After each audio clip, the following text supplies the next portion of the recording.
Selamat datang di channel YouTube saya. Hari ini kita akan masuk di program terbaru di channel YouTube saya, yaitu episode Kaizen for Life. Ini adalah program di mana aku akan membahas sesuatu yang sederhana tapi powerful. Dan saya akan mengajak kalian untuk melihat bagaimana sih langkah-langkah kecil dan konsisten itu bisa membawa kita menuju perubahan besar dalam hidup. Jadi, jika kamu udah siap untuk memulai perjalanan pengembangan diri yang tentunya penuh makna, maka yuk kita mulai aja episode kita kali ini.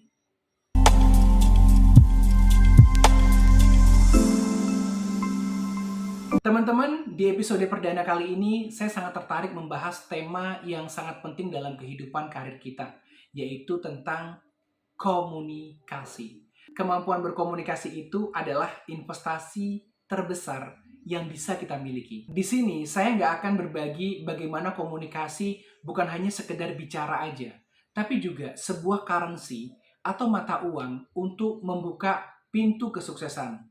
Dan tema ini bakal menjadi pembuka perdana pada episode Kaizen for Life ini, yaitu komunikasi sebagai currency untuk kesuksesan setiap orang.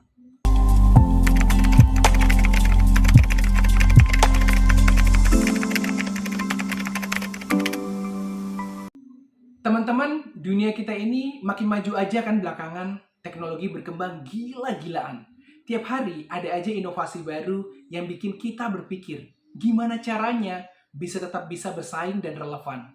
Tapi tahu nggak, ada satu hal yang nggak akan pernah tergantikan, bahkan sama mesin secanggih apapun. Yep, itu adalah keterampilan komunikasi. Tapi tunggu dulu, komunikasi yang aku maksud di sini bukan cuma soal ngobrol sama orang lain. Lebih dari itu, ini tentang bagaimana kita bisa nyampein ide-ide dengan cara yang bikin orang lain terpikat, percaya, bahkan terinspirasi.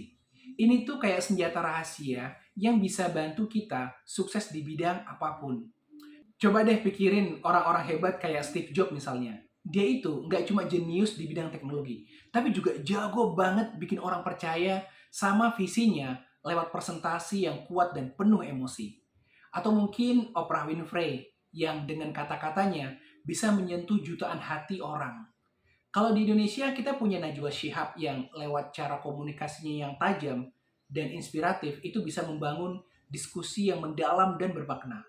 Atau mungkin Raffi Ahmad yang dengan kepiawaiannya berkomunikasi mampu menjangkau berbagai kalangan dan sukses membangun kerajaan bisnisnya. Oh iya teman-teman, ada riset dari Harvard Business Review yang bilang kalau 69% pengusaha percaya komunikasi efektif itu keterampilan nomor satu buat sukses di dunia kerja. Jadi ini bukan cuma teori, tapi fakta nyata yang sudah terbukti. Nah, makanya hari ini aku pengen ngobrolin soal komunikasi. Bukan sekedar penting, tapi ini tuh mata uang kesuksesan kita. Yuk kita explore bareng gimana keterampilan ini bisa jadi fondasi buat kita ngembangin potensi terbaik kita.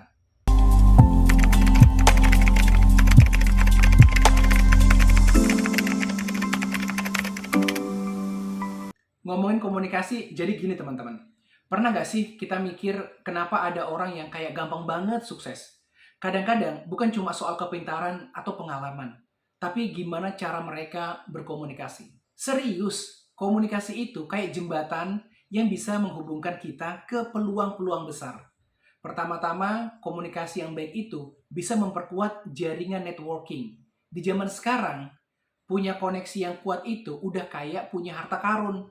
Misalnya nih, bayangin ya, kamu lagi ngobrol santai di acara komunitas, dan tiba-tiba ada orang yang tertarik dengan ide atau pekerjaan kamu. Kalau kamu bisa menyampaikan ide itu dengan menarik, siapa tahu obrolan kecil itu bisa jadi awal dari proyek besar atau peluang kerja yang lebih bagus lagi.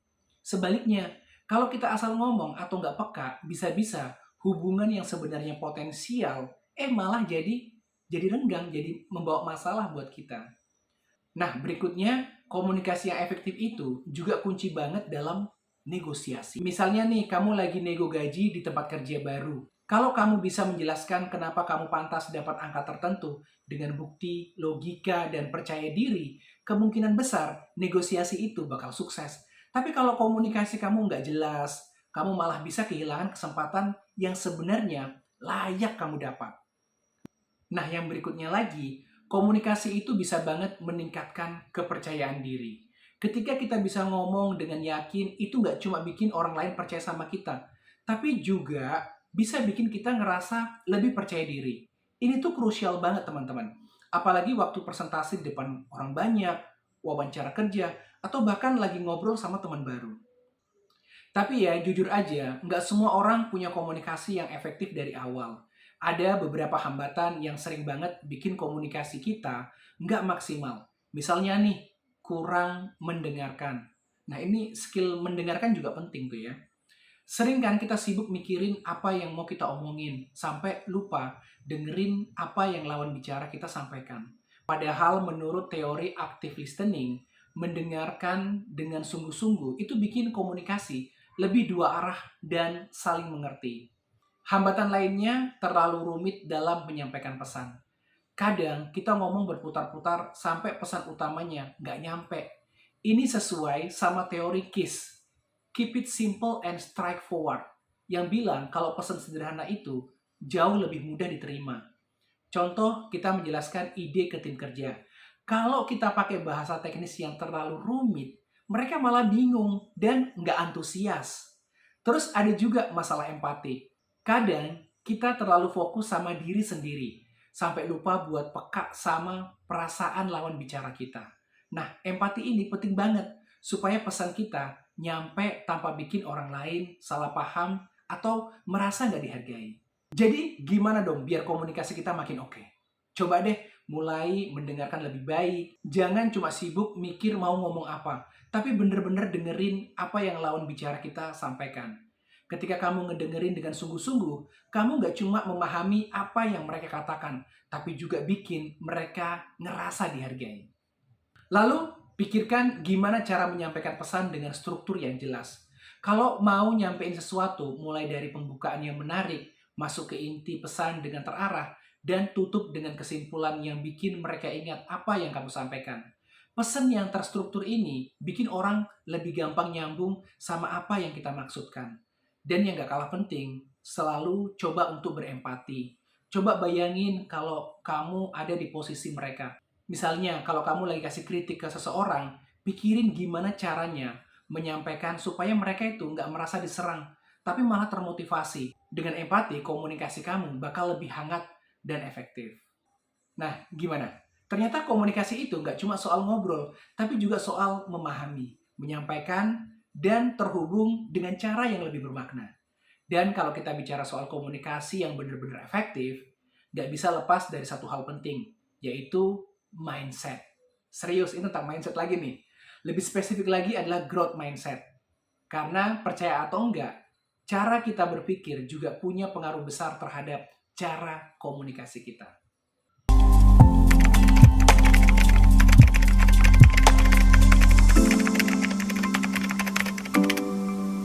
Oke, teman-teman, kalau kita ngomongin soal komunikasi yang sukses, itu nggak cuma soal teknik atau trik-trik tertentu aja. Ada satu faktor yang nggak kalah penting dan kadang-kadang malah lebih sering diabaikan, yaitu growth mindset.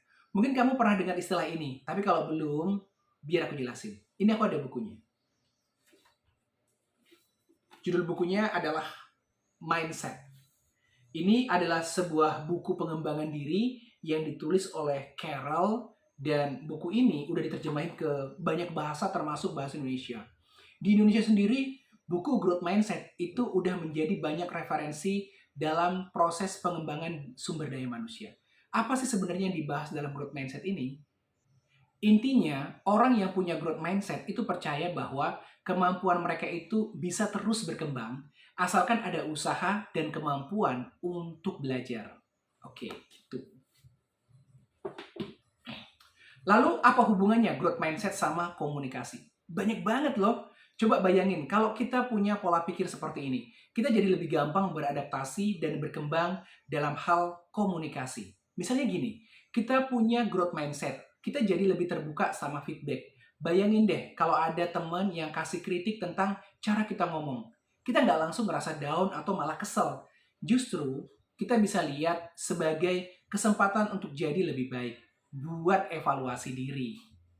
Kadang kan kita ngerasa udah oke-oke aja nih cara ngomongnya. Tapi ternyata ada hal yang bisa diperbaiki dan orang lain yang kasih masukan bisa bantu kita untuk lebih berkembang. Jadi kita nggak cuma terima aja, tapi juga terbuka untuk sebuah perubahan. Selain itu, orang dengan growth mindset juga nggak takut buat nyoba-nyoba hal baru. Misalnya, kita belum pernah coba presentasi di depan banyak orang atau belajar teknik komunikasi yang lebih keren, kayak storytelling. Biasanya, kita kan suka takut tuh atau ragu, apa gue bisa ya? Nah, orang yang punya pola pikir seperti ini justru merasa itu adalah tantangan untuk dihadapi. Mereka yakin kalau mereka mau, pasti bisa. Jadi mereka bakal coba dan terus belajar.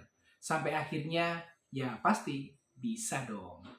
Gak ada yang salah kok dengan mencoba sesuatu yang baru, karena itu bagian dari proses belajar. Dan yang berikutnya adalah orang dengan growth mindset ngerti banget kalau komunikasi itu gak bisa cuma sekali coba langsung jago. Mereka tahu kalau keterampilan ini harus terus dilatih. Jadi mereka gak takut untuk gagal di awal.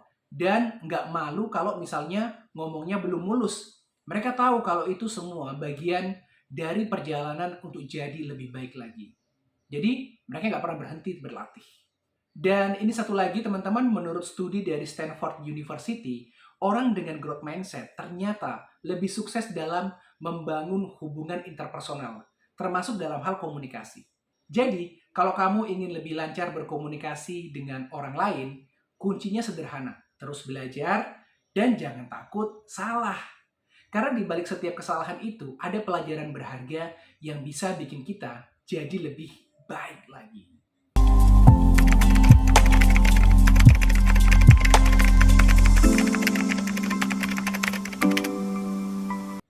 Jadi teman-teman, komunikasi itu memang mata uang kesuksesan. Dengan kemampuan berbicara yang baik, kita bisa memperluas jaringan, memenangkan negosiasi, dan meningkatkan rasa percaya diri. Dan ingat, semua ini akan lebih efektif kalau kita punya growth mindset. Jangan takut untuk terus belajar dan berkembang. Sekarang saya tantang teman-teman. Coba mulai hari ini, latih kemampuan komunikasi kalian. Bisa dengan mendengarkan lebih baik, memperbaiki cara berbicara, atau belajar public speaking. Kalau kalian punya cerita menarik tentang perjalanan belajar komunikasi, tulis di kolom komentar ya. Jangan lupa like, share, dan subscribe channel ini untuk konten inspiratif lainnya. Sampai jumpa di konten-konten berikutnya. Sukses selalu, see you on top.